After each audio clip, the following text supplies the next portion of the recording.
When you drop a series, do you appreciate the chance to get right back at it Monday? And then did you like the way you guys responded Monday?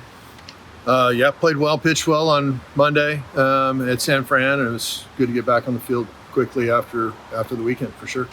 What were some of your takeaways from that Stanford series? I didn't get to talk to you afterwards. Swung the bat really well. So did they, unfortunately. And so, anytime you come out and you don't win a series is disappointing. That was the first time all year in the Pac-12 that we haven't won a series. And so I guess you can stub your toe a little bit, but credit to them. They played probably their best baseball of the year against us this last weekend. And, I thought there were a lot of positives to take from our performance as well, and that's what we're going to focus on. You feel like some of those positives, obviously you said the bats got going. You feel like the offense is kind of starting to click after you guys put up some runs against Gonzaga and won against USF?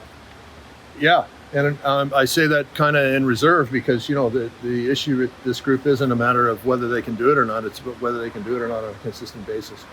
And so, the consistency is something that we're looking to continuously improve. Don't want to sound too grumpy though either because, this weekend represents, the two teams on the West Coast. Maybe there's one other with UC Irvine, but the two teams on the West Coast that have played the best baseball in the entire country right now. And so these two teams matching up this weekend on the West Coast is the premier matchup probably in college baseball. And what's your level of anticipation? Just what are your thoughts on the matchup? What are things to watch for this weekend? I think it's two really good baseball teams, playing against each other. I think there's plenty of body of work involved with making that statement for both clubs. Whoever plays best is going to win. With them moving independent next year, how important is it to keep the series on the books moving forward when you're doing non-con scheduling next year? I haven't even thought about it. Yeah. Rotation, you guys sticking with the same rotation? I know Ian's become a real midweek guy there after throwing complete games. Same idea going into this weekend? Figure we're going to probably have the same rotation this week. Ian's doing really good, on the midweek stuff. But yeah, he's making a case for being a weekend starter for sure. You guys trying to figure out a way how to get Bazan out? Well, nobody's been able to do that. He's projected to be possibly the first player drafted in the country. He's a really good baseball player. So it'll be exciting for the challenge. What have you seen out of Dom recently? He had home run against Stanford 2-for-2 that day. What have you seen of him the last couple of weeks? He's made some adjustments, probably dating back to somewhere around the UCLA series or that week of the UCLA series. And so good for Dom. He's a really talented kid who seems like he's back on his own side now. Instead of being negative, I think he's really confident right now. And that's exciting because the at-bats he's putting out there are really, really good at-bats. And obviously anybody can use a confident Dom Hellman in their order, and we're excited to have him. Go ahead. What does this rivalry sort of do for the sport of college baseball? It seems like it doesn't matter, where you guys are ranked or what you're doing that season. You guys both play each other really well. I don't know what it means on the landscape of college baseball. It's the biggest rivalry on the West Coast for sure. And so I think the national media people understand that, and they're probably excited that this series is going on. This is the last time in the Pac-12 with the Pac-12 conference that this series is going to occur, which is disappointing to me, being in the Pac as long as I've been. But they didn't ask my opinion on the league situation. So bottom line is we're excited to play, against Oregon State this weekend. And even though it's the last Pac-12 series against them, then I guess there's another objective is to win the last Pac-12 series against Oregon State. So that's something we intend to do. Going back to those inconsistencies, what do you feel like is the key for you guys to sort of fix that issue? Just getting older. When you look at our lineup, you're talking about guys that have had their first 100 at-bats in a college uniform. Even though some of their bios say that they're sophomores or third-year players or whatever, they haven't been run out there before to where they can collect a bunch of experience and at-bats and innings pitched under their belt. So, really the first 100, 150, 200 at-bats is usually a first-year player. And we've got a bunch of guys that are probably in their second, third, or fourth year that are getting their first 100 or 200 at-bats. And so in some ways, there's a lot of freshmen that we have running around, even though they're in their second or third year in college. So just getting them older and more used to how the pitchers pitch them at this level and getting used to how good the stuff is and all that kind of stuff has been probably the biggest hurdle. You guys have done a good job of creating a pretty hostile environment at home.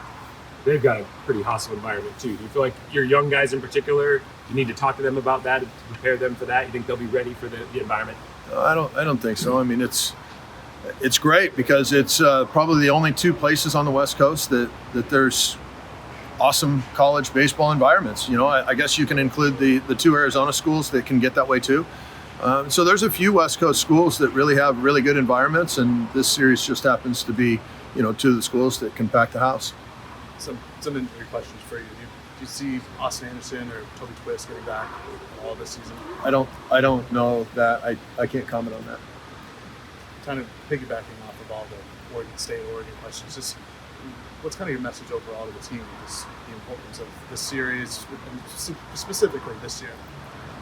I mean, I think the importance of this series is, the winner of this series probably has got a great chance to win the Pac-12 championship. And when you win the Pac-12 championship, then that means you're probably hosting a regional and a super regional as well, assuming you can get that far. Pac-12 champion is a big deal, finishing in first place in the league. And so where there's a couple other schools that are up there as well, vying for this opportunity, I do think that there's a lot left in the Pac where teams are going to be playing against each other. I could easily see that the winner of this weekend series is going to win the Pac-12 conference. It's not a shoo-in, it's not a lock, but I could see that happening. And so I would think that would be a really important thing to, other than just rivalry and other stuff. The message of the week is continue to improve. And that's regardless of who we're playing. The message of the weekend is there extra stuff. Last Pac-12 weekend versus Oregon State and all that stuff. Sure, but it's the last Pac-12 weekend against any Pac-12 team that we're playing because the league's blowing up. So that's disappointing, but at the same point, this probably has a good opportunity to be able to determine who's going to win the league this weekend. Do you feel like Casella's done after getting starts against Stanford, getting 2 outfield assists and a home run or 2? He's improving. He's getting more comfortable. Is he going to have a huge weekend this weekend? Time will tell. But it's really good to start feeling like you have some depth back on your bench.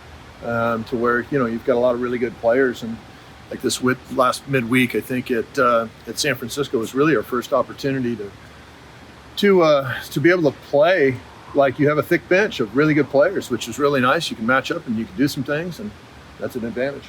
You'd like him at the top of the lineup instead of Metcher, kind of moving him back down once Casella got fully healthy. It's just whoever earns it, whoever plays the best. Maddox has played like a bat out of hell since he's gotten healthy. What are you liking out of him as of late, and what's it like having a freshman like that? Well, we've got a couple of freshmen like that. Ryan Cooney set the home run record, and then he's not even starting right now for a freshman. And so he's really, really good. And he's now behind Maddox because of how good Maddox has done. And so that's a real blessing to have. They're Oregon kids, the best Oregon kids we want to play at Oregon. And so, when they see guys like Maddox Maloney and Ryan Cooney, amongst others, playing for the Ducks and having success, hopefully the rest of them decide to come our way too, because we think this is an awesome place to play, and we'll continue to be with the conference we're going in. I think Maddox said they're roommates. I don't even know. What's the dynamic between those two, though? How much do they push each other? How much do they maybe feed off each other? And they're inseparable. I mean, on road trips and all that. I mean, whether they're roommates or not, I don't have any idea. I just know that they're inseparable. They work, tireless workers. After practice, they're like the Josh Kasevich 2.0 guys. They go out there after practice and they're walking onto the field as everybody else is, coming back from weights or a workout, to get your mind right, an hour or so after practice. And these guys are going back out to the field on their own. That's the kind of kids they are.